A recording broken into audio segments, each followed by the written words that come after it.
Hey, it's your girl K Boogie, aka Yo Mama. Welcome to your mama's world. I'm giving you a video this time. I figured that it'll be easier than me writing an extremely long post because it will probably be like 5 pages long. So I'm gonna cut that short and save you some time and give you a recap as far as my birth story. I know some people have been waiting to see, what actually happened, why she ended up delivering not around her due date, which was November 14th, so it would have been this past week actually. Ended up delivering on October 25th, 2019. So I'm going to give you a recap of just all the chain of events that occurred. Can't give too much detail because I do have some other things that will be in the works, but I'm going to give you just an overview as far as everything that went down. I'm here live in Miles's room. Oh, so I'm just gonna grab a seat here, one of my favorite chairs. Got my USB port ready, so I'm gonna sit down and give you a recap. All right, so I'm gonna start on October 24th. So prior to October 24th, I had gone to my OB appointment the weeks prior, so 35 weeks and 36. And at that time, I saw like the nurse practitioner, and I told her, exactly how I was feeling. And I know that you guys probably have read some of my previous posts as far as like what all went down in the pregnancy. And they were trying to diagnose me with this atypical preeclampsia, even though I never had like a high blood pressure like in my life. Nothing that was above like 120/80. So but the previous visits, I had told them, I had been experiencing some chest pain, shortness of breath, of course, this constant headache that wouldn't go away, and just feeling a little bit like nauseated and dizzy. So they kind of blew it off, like, well, if it gets worse, then let us know. I'm like, I'm letting you know now. But so told them that 35 weeks and 36 weeks. So come my 37-week appointment, which was October 24th. I had two appointments. I had my regular OB visit, and then I had my high risk visit because I'm considered that advanced maternal age since I'm over 35. But for all those youngins out there. And I hear now they're calling it like geriatric maternal age or something like that, geriatric pregnancy. So definitely not geriatric, but I'll continue.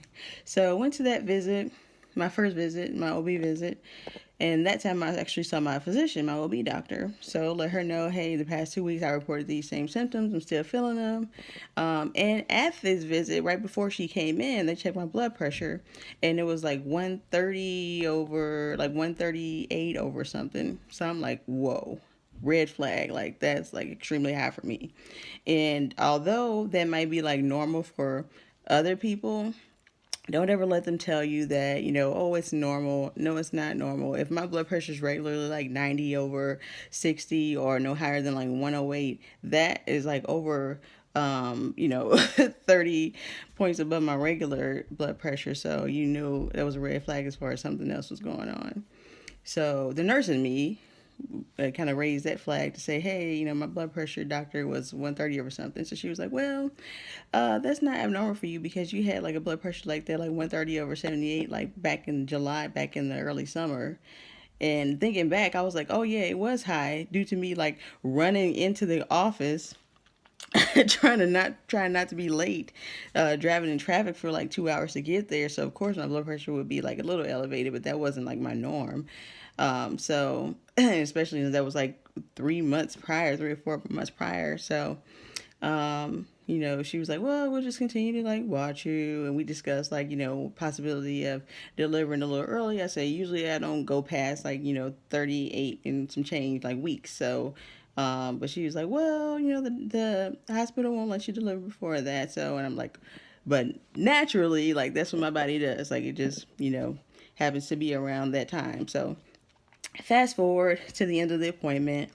And she had checked me, of course. I wasn't like, too much dilated. She said maybe like a fingertip or one. But then I was like, okay, I'm headed to my high risk appointment. Then she was like, well, have them draw some labs while you're over there. And then we'll just kind of see from there. So, drive 20 minutes to my high risk appointment.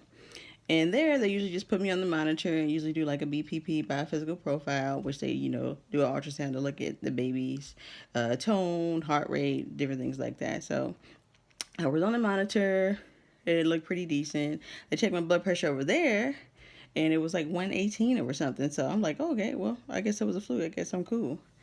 They drew the blood, and of course, the nurse was like, well, you got to wait till the blood results come back, and then we have to just let your doctor know what they were. So at the end of that visit, I'm ready to go. I got my purse, got my keys, and I am pretty much like, okay, what's the result? So I can go ahead and go home, go pick up my kids from school, because it was like an hour and some change transit back home. So in order for me to make it back home in time to get them, I'm like, yeah, I got to leave like now. So um, the nurse receives the results, and she's looking on the screen, and she's like, oh, wait a minute, your ALT and AST are elevated. So I got to let the doctor know and see what she wants to do. So I'm like, okay, well, let her know. But, I'm getting ready to leave out of here. So she calls the doctor, and she tells the doctor, hey, she said she's about to head out. And the doctor's like, no, let me talk to her. And so the doctor gets me on the phone, and she's like, hey, I can't let you leave. I'm like, why? And she's like, your ALT and AST are extremely high. And these are like, blood values to look at how like your liver's doing. So if they are elevated, or if something's wrong with them, then that means that your liver might be experiencing some damage. And she's like, yeah, if you get on the highway, you can risk having a seizure. And your liver is doing something weird, so we need to keep an eye on you and possibly deliver you today. And I'm like, huh? Deliver me today? Like, I was just at your office, and you was like, no, we'll talk about it around 39 weeks. Even though I reported like some of the symptoms I was experiencing. So she was like, yeah. I said, well, I have to like ask my husband if he can pick the kids up. Otherwise I have to, I guess go AMA against medical advice in this instance, and pick my kids up. And then I'll try to come back here like later on today. And she was like, no, I really can't let you leave. Like, please just ask your husband if he can pick the kids up. So I called Mike on the phone, and he's like, what's going on? And he's like, kind of, kind of frustrated because he has some important meetings that day. And he was like, okay, well, let me talk to my folks, and then let me go and run and get the kids. Like, you just, worry about what you need to do there, and just keep me informed as far as like what the decision is.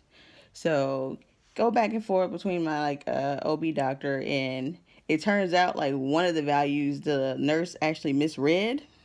So one of the values wasn't elevated in turn, but the other one was still like slightly elevated. So she had reported that to the high risk OB doctor. So the high risk OB doctor talked to my regular OB doctor, and pretty much said, okay, we're going to deliver today.